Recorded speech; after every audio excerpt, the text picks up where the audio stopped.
Itching buhay talaga to. Ito talagang ama mo, walang kwenta. Nag-iinom na, wala nga bigas. Ay, Diyos ko, nag-iinit yung ulo ko, Kina! Kina! Kina! Bakit ma? Hindi na po kita dito tinatawag, ha? Hindi ka agad pupunta dito. Husang ka doon kay kanting ng isang takal bigas. Bilisan mo ha, walang masaing. Utang na naman si mama. Tao ka na doon. Ano yun? Ate, si Mang Carding daw po, baka daw po pwedeng makahiram ng bigas. Ay, wala dito si Papa.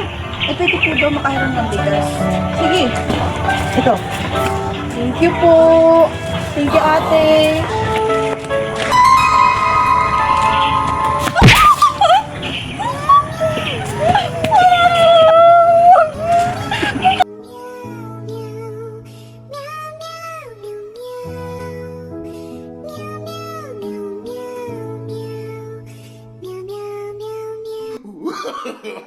No, no, no, no.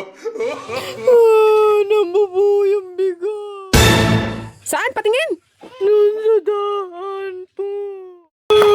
Ay, loko! Nakakain ba? Anak ka ng pu. Anak ka ng pu.